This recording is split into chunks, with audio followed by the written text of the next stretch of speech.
My dear students, আসসালামু আলাইকুম।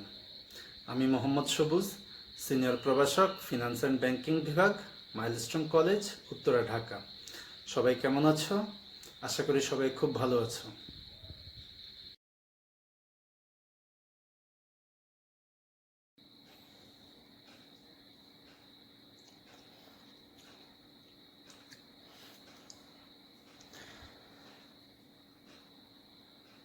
Finance and banking বিভাগের আজকের ক্লাসে তোমাদেরকে স্বাগতম।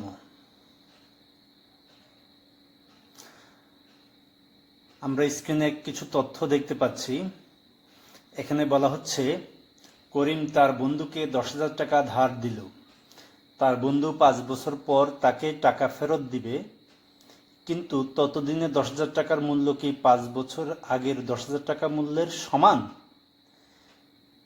একটু চিন্তা করো, তুমি তোমার বন্ধুকে আজকে 10,000 টাকা ধার দিলে, 5 বছর পর তোমার বন্ধু তোমাকে ওই টাকা ফেরত দিল। তাহলে আজকের 10,000 টাকা আর 5 বছর পরের 10,000 টাকা কি এক? কখনোই এক নয়, কারণ সময়ের সাথে সাথে অর্থের বা মুদ্রার ক্রয় ক্ষমতা হ্রাস পেয়েছে। এই যে টাকার মূল্য হ্রাস পাওয়া বা টাকার মান হ্রাস পাওয়া, এই বিষয়টাকে আসলে আমরা কি বলি? এই বিষয়টাকে আমরা বলে থাকি অর্থের সময় মূল্য। তাহলে আজকে আমাদের আলোচনার বিষয় অর্থের সময় মূল্য বা টাইম ভ্যালু অফ মানি। আমরা আজকে অর্থের সময় মূল্য নিয়ে আলোচনা করব। প্রথমে আমাদের প্রশ্ন জাগে, অর্থের সময় মূল্য কাকে বলে বা অর্থের সময় মূল্য কি? আমরা দেখতে পাচ্ছি সময়ের সাথে সাথে অর্থের মূল্যের যে পরিবর্তন হয় তাকে অর্থের সময় মূল্য বলে। অর্থাৎ সময় যত অতিবাহিত হবে বা সময় যত যাবে, অর্থের মূল্য তত হ্রাস পাবে। এই যে বিষয়টা, এই বিষয়টাকে আমরা বলবো অর্থের সময় মূল্য। উদাহরণস্বরূপ আমরা বলতে পারি, আজকের 500 টাকা 1 বছর পরের 500 টাকার সমান নয়। আজকের 500 টাকার মূল্য বেশি বা আজকের 500 টাকা বেশি মূল্যবান, কারণ এই টাকা আমরা এখন ব্যবহার করতে পারবো। এটাই অর্থের সময় মূল্য বহন করে বা করবে। অর্থের সময় মূল্যের মূল কারণটা আসলে কি, বা কেন অর্থের মূল্যটা পরিবর্তন হয়, এটা আমাদের জানা প্রয়োজন। অর্থের মূল্য পরিবর্তন হওয়ার প্রথম এবং প্রধান কারণ হলো সুদের হার। অর্থাৎ সুদের হারের কারণে অর্থের মূল্যটা হ্রাস বৃদ্ধি ঘটে থাকে বা অর্থের মূল্য পরিবর্তন হয়। এই তথ্যটা আমাদের অবজেক্টিভের জন্য অত্যন্ত গুরুত্বপূর্ণ। আমাদের অবজেক্টিভ হতে পারে অর্থের সময় মূল্যের পরিবর্তনের মূল কারণ কি? আমরা উত্তরে বলবো সুদের হার। দ্বিতীয় কারণ হলো মুদ্রাস্ফীতি। মুদ্রাস্ফীতিটা আসলে কি? এটা অর্থনীতির একটা বিষয়। মুদ্রাস্ফীতি বলতে অর্থ বা মুদ্রার ক্রয় ক্ষমতা হ্রাস পাওয়াকে বোঝায়। অর্থাৎ আজকে 100 টাকার ক্রয় ক্ষমতা যা আছে, 1 বছর পর 100 টাকার ক্রয় ক্ষমতা তা থাকবে না। অর্থাৎ টাকার ক্রয় ক্ষমতা হ্রাস পাবে। এই বিষয়টাকে আমরা মুদ্রাস্ফীতি বলে থাকি। যেমন উদাহরণস্বরূপ আমরা বলতে পারি, তুমি আজকে 100 টাকা দিয়ে একটা ক্যাডবেরি চকলেট ক্রয় করলে। ঠিক ওই চকলেটটাই তুমি যদি 1 বছর পর ক্রয় করো, তাহলে তোমাকে পরিশোধ করতে হবে 110 টাকা। অর্থের সময়মূল্যের গুরুত্ব। অর্থের সময়মূল্যের 3টি গুরুত্ব রয়েছে। প্রথমত, সুযোগ ব্যয় নির্ণয়। অর্থাৎ কোনো একটি প্রকল্পে বিনিয়োগ করলে ওই প্রকল্পের সুযোগ ব্যয় কত হবে সেটা নির্ণয় করার জন্য অর্থের সময়মূল্যের গুরুত্ব রয়েছে। দ্বিতীয়ত হলো প্রকল্প মূল্যায়ন। আমরা কোনো প্রকল্পে ব্যবসা করব কিনা অর্থের সময় মূল্যের মাধ্যমে তা আমরা পর্যালোচনা করব এবং বিচার বিশ্লেষণ করব। এক্ষেত্রে প্রকল্প মূল্যায়নের জন্য অর্থের সময় মূল্যের গুরুত্ব রয়েছে। তৃতীয়ত হলো ঋণ গ্রহণ, সিদ্ধান্ত গ্রহণ। আমরা ব্যবসা করার জন্য বিভিন্ন ব্যাংক বা আর্থিক প্রতিষ্ঠানের কাছ থেকে ঋণ গ্রহণ করি। এই ঋণ গ্রহণ করাটা আমাদের জন্য লাভজনক বিবেচিত হবে কি সেটা জানার জন্য আমরা অর্থের সময়মূল্য ব্যবহার করব। অর্থাৎ এই ক্ষেত্রে অর্থের সময়মূল্যের গুরুত্ব রয়েছে। এবার আমরা জানবো সুযোগ ব্যয় কাকে বলে। কোনো একটি প্রকল্পে অর্থ বিনিয়োগ করলে অন্য এক বা একাধিক প্রকল্পের অর্থ বিনিয়োগের সুযোগ ত্যাগ করতে হয়। এই ত্যাগকৃত প্রকল্পের আয়হারকে আমরা বিনিয়োগকৃত প্রকল্পের সুযোগ ব্যয় বলবো। যদি আমরা একটা উদাহরণ দেই, আমরা বলতে পারবো যে তোমার সামনে দুটি প্রকল্প রয়েছে। একটা প্রকল্প হলো কলা থেকে জুস তৈরি করা, আর একটি প্রকল্প হলো আনারস থেকে জুস তৈরি করা।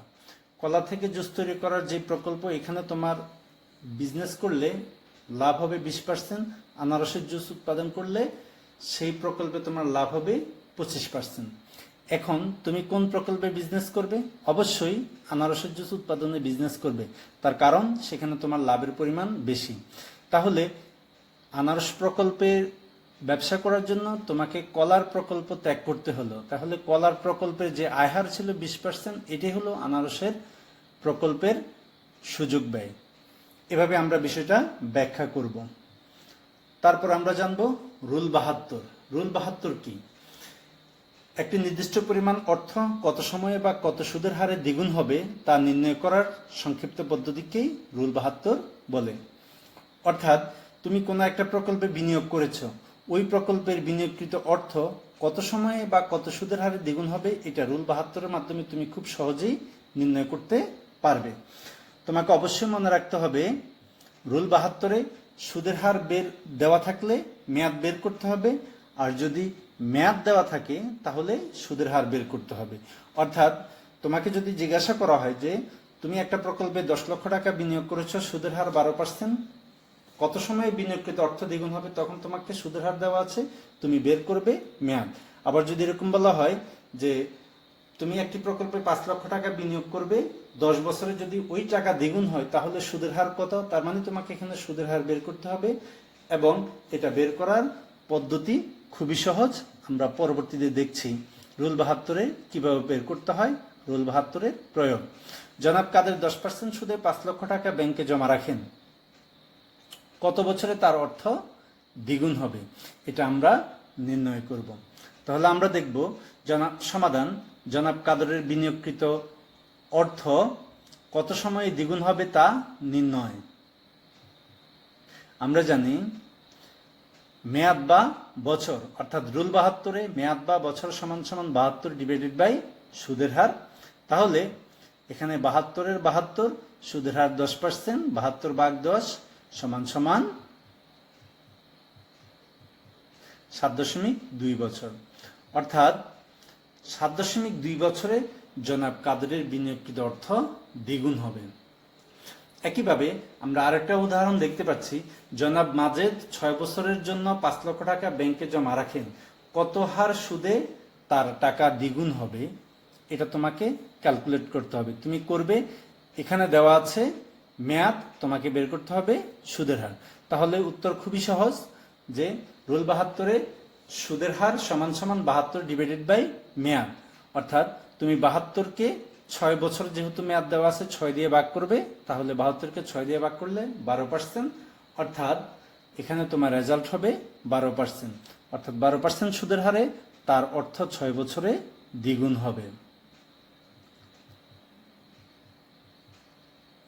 এখানে আমাদের কিছু টিপস আছে যেগুলো অবশ্যই আমাদের মনে রাখতে হবে।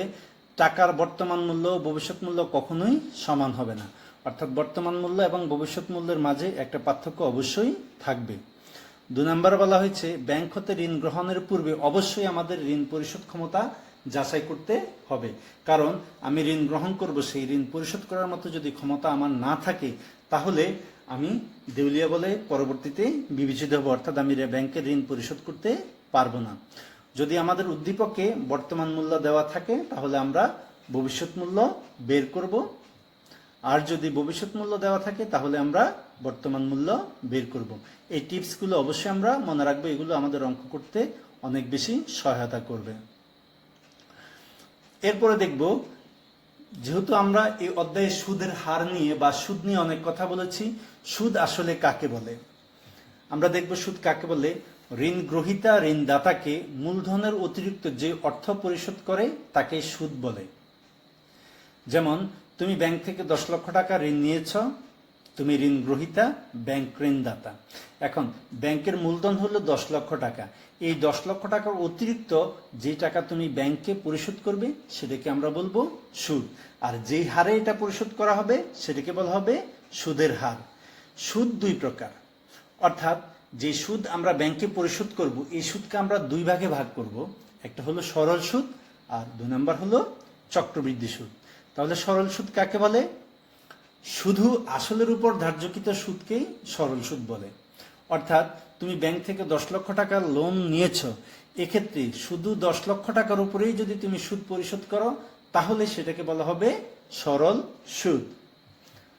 চক্রবৃদ্ধি সুদ এটা সরল সুদের বিপরীত। সুদ এবং আসলের উপর ধার্যকৃত সুদকেই চক্রবৃদ্ধি সুদ বলে। অর্থাৎ এক্ষেত্রে তোমাকে আসলের উপরে সুদ দিতে হবে, তার পাশাপাশি সুদের উপরেও সুদ দিতে হবে। অর্থাৎ চক্রবৃদ্ধি সুদ পদ্ধতিতে সুদ একটা নির্দিষ্ট সময় বা মেয়াদ শেষে আসলের সাথে যোগ হয়ে আসলে পরিণত হয় এবং তার উপরে সুদ ধার্য করা হয়। এটাকে চক্রবৃদ্ধি সুদ বলা হয়।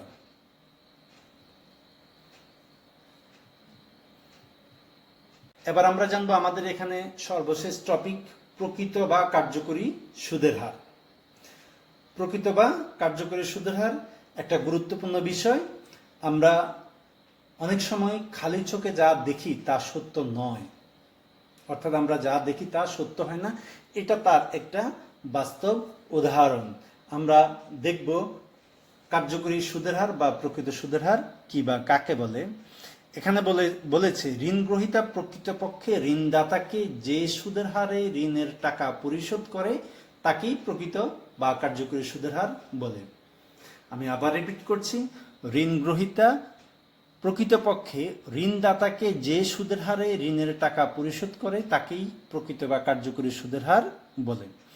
এখন তোমার প্রশ্ন জাগতে পারে, যে হারে পরিশোধ করে এই কথাটার অর্থ কি? এই কথাটার একটা অর্থ আছে, সামনে আমরা গেলেই বুঝতে পারবো। আমরা যে সুদের হারে ব্যাংক থেকে ঋণ গ্রহণ করি প্রকৃতপক্ষে আমরা ওই সুদের হারে ব্যাংকে ঋণের অর্থ পরিশোধ করি না, আমাদের আরো বেশি সুদের হারে অর্থ পরিশোধ করতে হয়, সেটাকে আমরা প্রকৃত সুদের হার বলি। এখন এটা যদি আমি না জানি তাহলে আমার পক্ষে কিন্তু ব্যবসা করে লাভবান বা সফল হওয়া সম্ভব হবে না।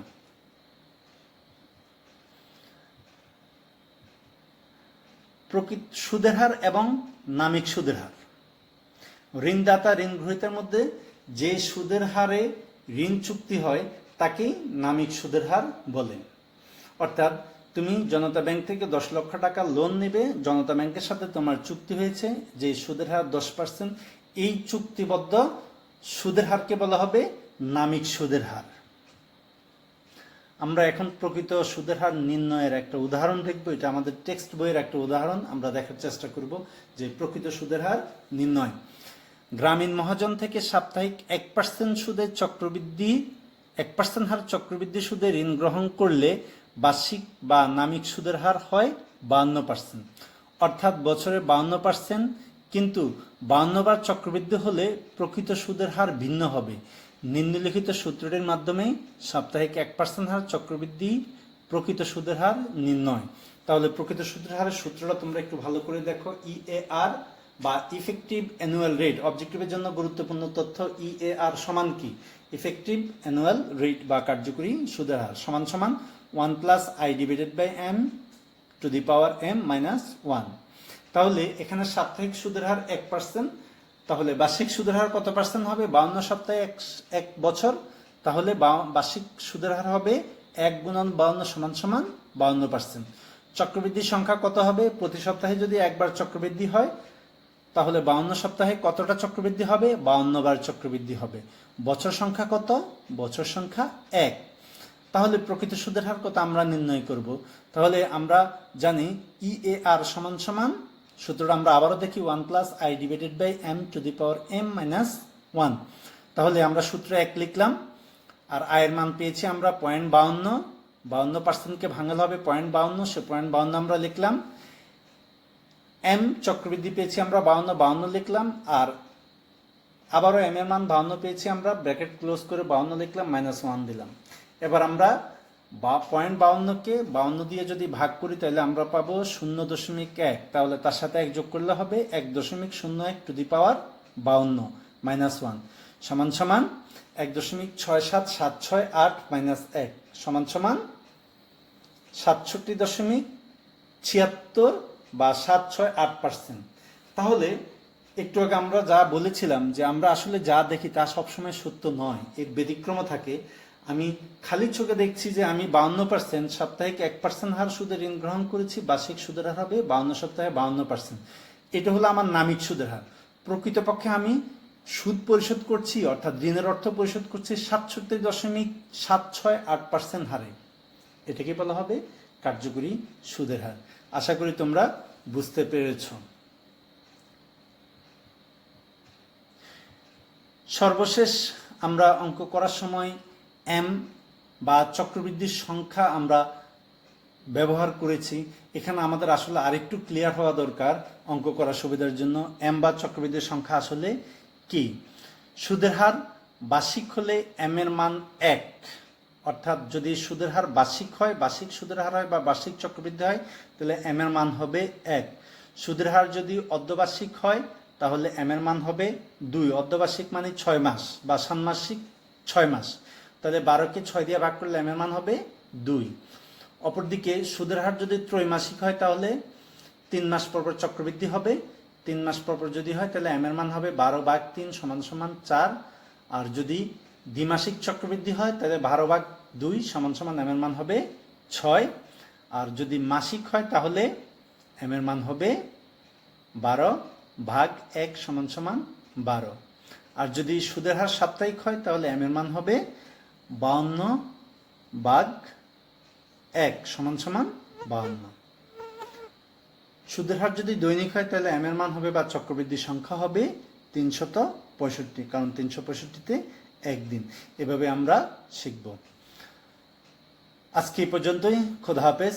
সবাই ভালো থাকবো, সুস্থ থাকবো। আশা করি আজকের এই আলোচনা থেকে তোমরা উপকৃত হয়েছ। এরপরেও যদি তোমাদের কোনো সমস্যা থাকে আশা করি তোমরা আমার সাথে হোয়াটসঅ্যাপ, মেসেঞ্জার, ইমো অথবা ইমেইলে যোগাযোগ করবে। আশা করি তোমাদের কোনো প্রবলেম থাকলে সেই প্রবলেমটা আমি সমাধান করার চেষ্টা করব। সবার সুস্থতা কামনা করে শেষ করছি। খোদা হাফেজ। সবাই ভালো থাকবে।